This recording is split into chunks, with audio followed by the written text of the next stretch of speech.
So I'm about to share a story with you guys that's the hardest story that I've ever had to share. And it's the hardest moment that I've ever had to experience. There are 9 Aussies kill themselves every single day. Out of those 9, 7 of them are men. And that's a number that I just don't think we have enough understanding of or compassion around. And so I'm going to share this story, the lowest moment of my life. And at that time I'd been through challenge after challenge after challenge. It just was that I just had one of the most brutal challenges to face, and I faced it. And it hurt, and I got up and I pushed forward, and then bang, something else massive happened. And I battled through it, and I got up and I faced, and I kept going. And then bang, something else happened. And then bang, something else happened. And these things aren't small. These things are losing a business, losing my family, losing my home, losing my identity, at the time I was losing all self-worth. Through most of that, I got up and I powered through. The moment that I'm telling you about, the morning of this moment was the most positive day that I'd had in months. Through these challenges, I found hope. And that moment of hope just got crushed. And then on that day, I got hit with some really brutal news. I hadn't been able to see my kids for a long time, and I was really fragile and emotional, and just got crushed by a knock at the door, and it was the police. And I'd been falsely accused of something that was later thrown out of court, but at that time that was enough for me to just come crashing down. I'd had enough. I'd faced everything I could, and that was just that one step too far. And I crashed hard. As the police officers left, I was laying in my driveway, head pushed up against the garage door, and there was tears and snot all over my face. And as the cops left, they asked me, "Are you okay? Are you going to kill yourself?" And I told them I was okay, and they left. But if I'm totally honest, I was far from okay. At that moment, I'd lost all hope. I felt hopeless, I felt helpless, and I had absolutely no desire to ever get up again. I couldn't see the point. Everything I tried had failed. All the good I was trying to do got crushed. I'd given up. I was done. I'd faced all the hurdles, and I'd done my best, but I was done.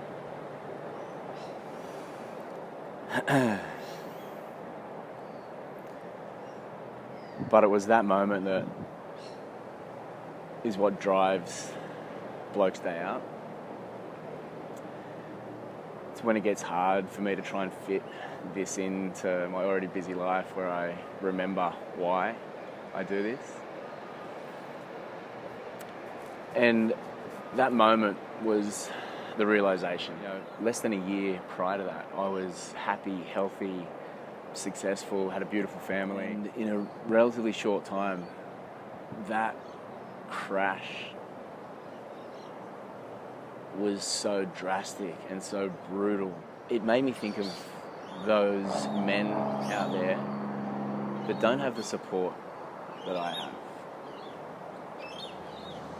that maybe are starting from a place of more challenge than I was. At the time, I was fit and healthy. I was mentally stable. I didn't have any prior mental health concerns. I didn't have any addiction issues. I had a loving, supporting family and friend network that I could lean on. What about the men that don't? What about those men that maybe already starting with some mental health challenges, maybe some addictions? no network, no support, nobody to lean on, nobody that's asking them if they're okay. What about them? What do they do? I know what they do. They're one of those 7 men that give up, that feel like that's the only way out. Before I went through this, I didn't understand it. I thought I had an idea. I didn't.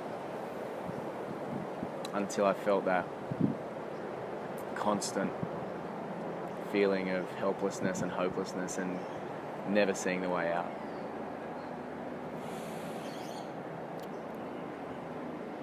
So that's why I started Blokes Day Out, and that's why I continue to put a lot of energy into it. So that those men that don't have that support and don't have that network have a place to come where they can see that they're not alone in their challenges, where they can get support that they need, where they feel comfortable to ask for help. One of my hopes of Blokes Day Out is to show as many men as I can, firstly that there's hope, that there's a light at the end of the tunnel, but also to show them some tools that are practical tools that can help to get them through these challenges. And my hope is that if I can show these men these tools and guide them down the pathway, that they can find this support and use these skills to not go through what I went through, what so many men go through. It's my hope that by sharing my experience, there are men that don't have to suffer the way I suffered. And so on International Men's Day and on every other day, just have a think about those men in your life that may be suffering in silence. So many things that we face, and through our own internal beliefs and societal pressure, it's not easy for us to talk about them or to find help, to get the support we need.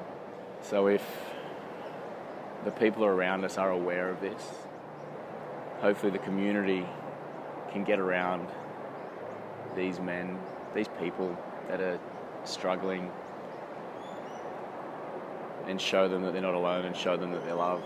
My hope for this video is that we raise awareness of the community around the challenges that men face and the fact that they're often facing them in silence. And even if they appear to be happy and coping on the outside, it's not always the case. We all know now to ask that question, are you okay? But it's not enough.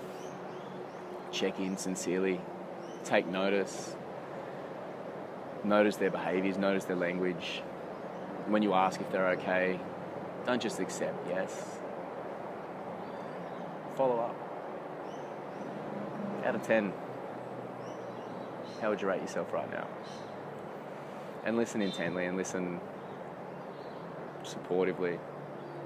And understanding you don't have to fix the problem, you just have to help them to understand that it's okay to talk and that you're there for them and that together you can work through whatever it is.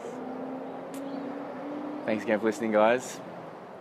And I hope that through watching this video, we can all be a little bit more aware of the people around us and be more willing to offer a listening ear to the people that we care for, and understanding that it's uncomfortable to talk about these things. It's uncomfortable to listen, but it's okay to be uncomfortable.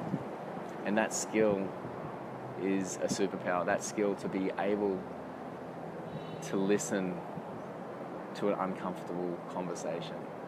And don't feel like you have to fix it, but just listen. It is a superpower. And it's something that we can all get better at. And you'd be amazed at how helpful that can be.